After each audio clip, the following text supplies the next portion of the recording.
Hi, friend. Maria Gabriela here, your clinical pharmacist turned Ayurveda health counselor. I'm back again to talk to you a little bit more about sleep and why it is so hard to get that elusive, wonderful night's sleep, especially right now in perimenopause. And I have been there with you. I've had trouble falling asleep, staying asleep. Last night I woke up for no reason at like 3 a.m. And some of that right now has to do with the summer heat. I find that it is easier to sleep during the time that it's not so hot, and which makes me sad because summer is actually my favorite season. But I wanted to talk a little bit more today about all of the factors that go into getting a good night's sleep, all the things that affect it.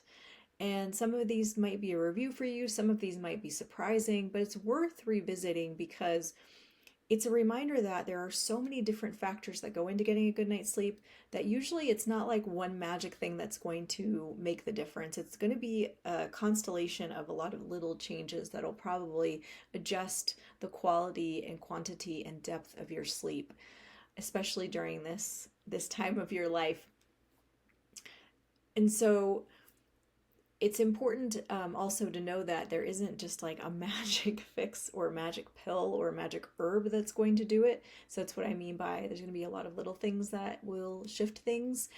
And I just want to remind you, just know that the vast majority of medications that are out there for sleep are going to disturb your REM sleep. So I know that sometimes we just have to because you're at the desperate kind of wit's end, but you don't want to do that long term because when we disrupt that REM sleep, we actually wake up feeling less refreshed and we're not actually getting the benefits of sleep, which include processing our day from an Ayurvedic standpoint, digesting our day on the cellular and emotional level. All right, so let's talk a little bit more about what goes into like what factors affect getting a good night's sleep. All right, here we go. 10 things that affect sleep. Now, of course, there may be more than 10, but these are going to be the really major buckets, and we're going to talk about them from an Ayurvedic perspective. And they're in no particular order. So the first one is, drum roll, exercise. So exercise helps support the liver. And in Ayurveda, especially, we talk about exercising to half capacity. So coming into a sweaty glow. We want to break a sweat because that basically demonstrates that the body is finding some detox. We also want to make sure that we're not overdoing the exercise. So you don't want to over exercise to the point of completely tiring yourself out because that will kick up cortisol, and cortisol can also be something that basically it's the stress hormone and it can deplete us and also affect the quality of our sleep.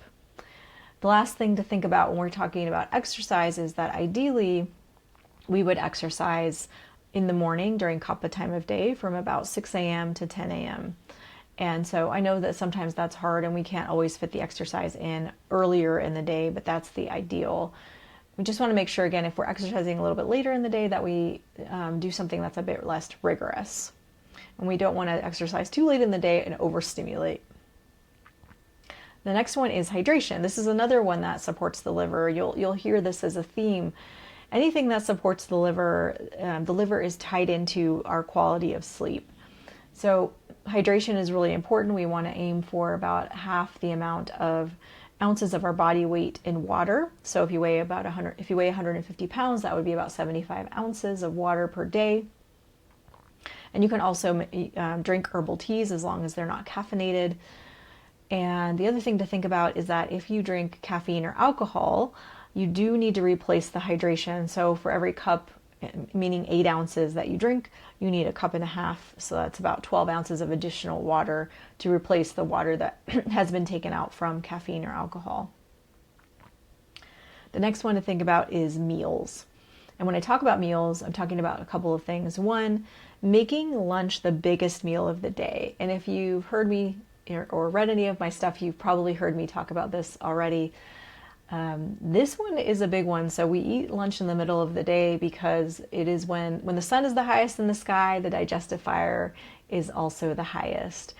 And so eating more food in the middle of the day can mean that our body's freed up later in the day not to have to digest the food and have more easeful sleep.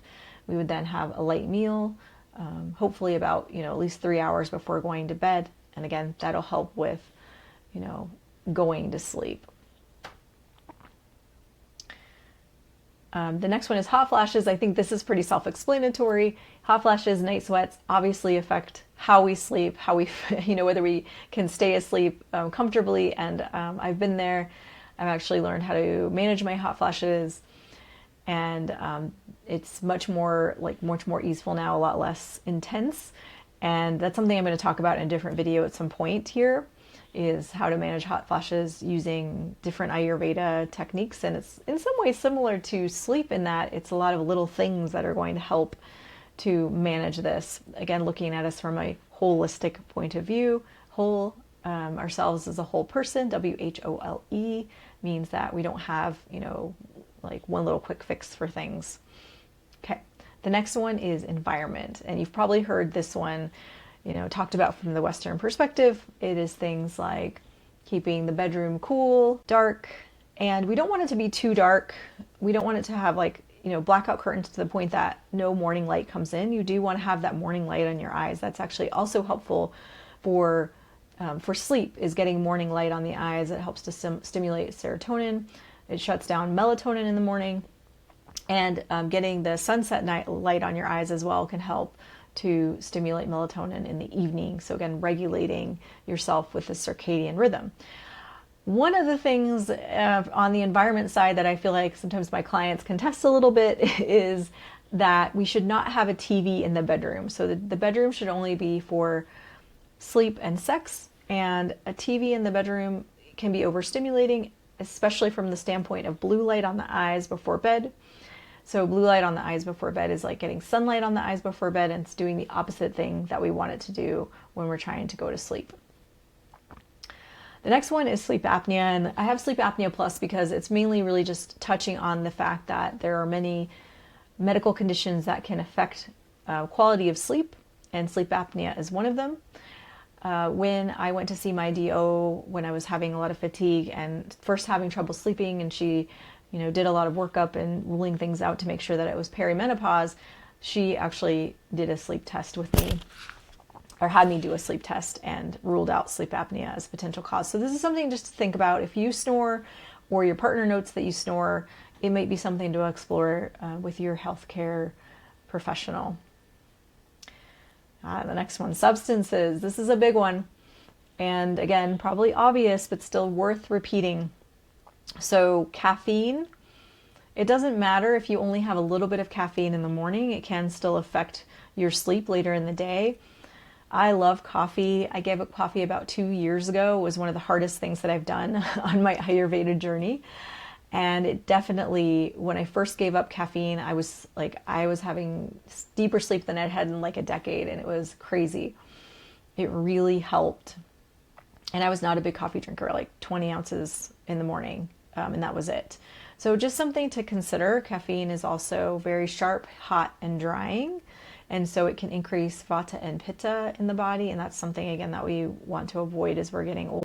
Again, remembering the hydration, that if you drink coffee, you need to replace the water that it's taking out of the body, or other caffeinated beverages. It's not just coffee. So unfortunately, tea that has caffeine in it also has similar effects. Some may say that it's a little bit of a softer effect. I still think that caffeine in and of itself is pretty sharp and heating.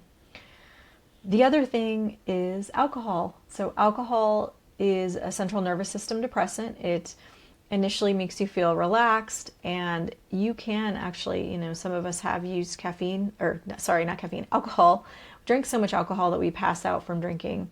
And if you've had the experience of passing out from drinking alcohol and then waking up at 2 a.m., it's because the body is really intelligent. And you're having that central nervous system depression, that sleepiness, and your body's like, oh, we need to counteract that and stimulate you. And that's why you end up wide awake at 2 a.m. after drinking alcohol. Even if you can sleep through the night, alcohol does disturb REM sleep, and so you won't feel as refreshed, and you won't have gotten the benefits of good sleep with alcohol. And the last one I want to make sure to mention here when we're talking about substances is cannabis. So either in any form that you find it. And if it's not just, it's going to be THC, CBD. There's some sleep formulas now. Those things, especially with THC, are going to disturb sleep in much the same way as alcohol. You're going to disturb the REM sleep. It won't be as dramatic. The other thing that I want you to think about and watch out for with both of those substances is that short term, both alcohol and cannabis relieve anxiety. Long term, they're going to increase vata in the body and subsequently increase anxiety. Stress. This is the catch-all bucket. But this is a big one. So, I feel like I could have so many tendrils coming off of the stress bucket. We're talking about overscheduling ourselves. We're talking about saying yes to things that we want to say no to, that drains our energy. Of course, life events that we can't control, that could go on and on here. I really want you to focus on the things that you can control, the things that you can do. Taking enough rest during the day, finding little pauses, maybe even taking 5-minute breathing breaks. These things can really help with the stress that accumulates and contributes to and affects our sleep. The next one is evening routine. And my question for you here is, do you have one? And the first thing that I would include in an evening routine is being off of screens for at least a half hour, if not an hour before bed. And then you can add in any number of things, but basically a way to wind yourself down so that you are relaxed enough so that when you get into bed, you just slide into sleep. And this is something worth exploring. It can include things like a little bit of restorative yoga, breath work, journaling, things like putting your legs up the wall.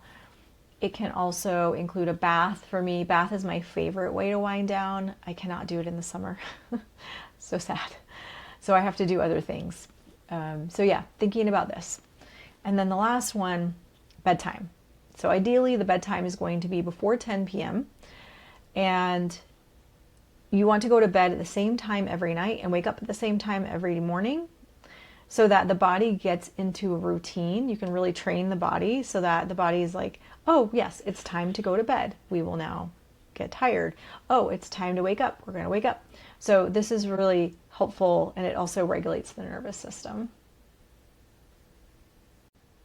I hope this video has helped you today in exploring all of the reasons why you might be not having the most ideal sleep in perimenopause. We're still kind of dancing around the root cause, which is digestive fire. And if you want to learn more about this, listen to my video on why we have symptoms in perimenopause. I also have a video on 3 key practices to better sleep in perimenopause. Please also grab my starter kit. It is still, as of the recording of this video, free for you right now. On my website. The link is below. And subscribe and like my videos so that you continue to get all this goodness. And I wish you the most wonderful day and good night's sleep.